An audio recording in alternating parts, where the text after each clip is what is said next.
महाप्रभु चतुर्धा मूर्ति पवित्र बाहुड़ा और सुनाबेश उपलक्षे बजरंग दल ओडिशा तरफ मानव श्रृंखला सेवा राज्य राजस्व मंत्री मान्यवर सुरेश पूजारी आरएसएस प्रांत प्रचारक विपिन नंद भिएचपी राज्य कार्यकारी सभापति पवित्र स्वाई वैकुंठ बाबा राज्य सह संपादक उमाशंकर आचार्य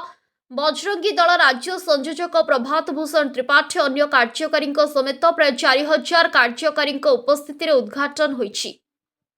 ए कार्यक्रम में प्रांत संगठन मंत्री शरत प्रधान पश्चिम प्रांत संयोजक सौम्य मिश्र विपिन पंडा श्यामसुंदर साहू संजय साहू सिंह राजकिशोर साहू प्रांत सह सुरक्षा प्रमुख अंबिका दास चंद्रकांत कर नित्यजित चंपती तथा राज्यर समस्त जिला पश्चिमबंग 4000 ऊर्ध्व योगदान कर आंबुलांस सेवा ठारू आरंभ करी पुरी सहर विभिन्न स्थान में 2 लाख अधिक श्रद्धालु रंधा खाद्य सुखिला खाद्य पानी बंटन करा जायथिला। प्रभात भूषण त्रिपाठी प्रांत संयोजक ओडिशा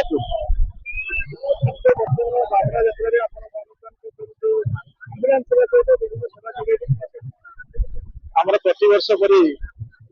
विश्वबंधु परिषद मातृ संगठन विश्वबंधु परिषद दीर्घ 40-45 वर्ष होगा से सेवा कार्य दे आसुरी एथरक सेमती 16 तारीख रु 27 तारीख पर्यंत महारती पाटपुर आम विश्वबंधु परिषद तरफ निःशुल्क शिक्षा चिकित्सा शिविर शुक्ला खाद्य बंटन एवं खाद्य बंटन व्यवस्था कर प्रति वर्ष परी बजरंग दल मानव श्रृंखला व्यवस्था जल बंटन व्यवस्था ये सब व्यवस्था करता है। ए वर्ष भी 4 ରୁ 4,500 ऊर्ध्व कार्यकर्ता बजरंग दल ओडिशा पूर्व पश्चिम एवं उत्तर पश्चिम बंगाल कार्यकर्ता आम योगदान कर मानव श्रृंखला व्यवस्था करी भाव में जो मैंने असुस्थ हे आंबुलांस कॉरिडोर प्रशासन गाड़ी व्यवस्था कर सहयोग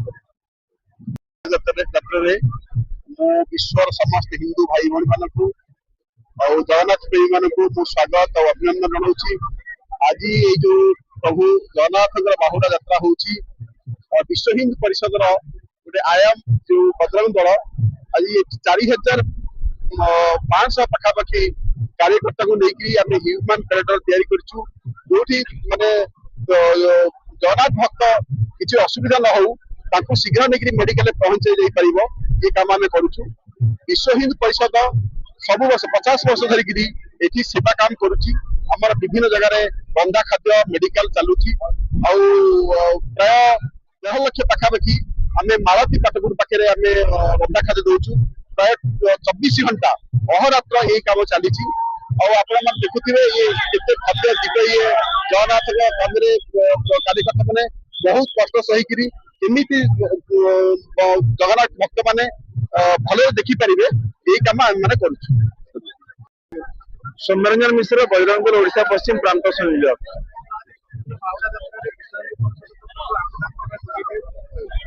प्रथम तो पवित्र विश्व प्रसिद्ध बाहुड़ा यात्रा उपलक्षे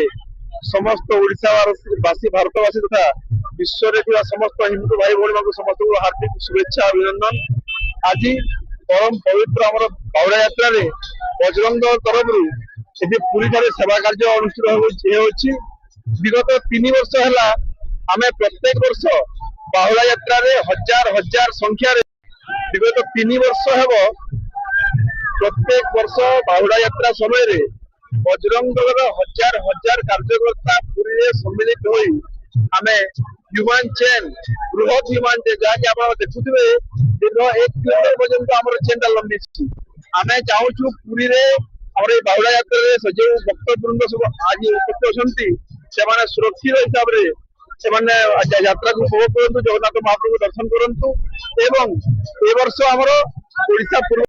पुरी रमेश साहू रिपोर्ट ओडिशा 24 न्यूज।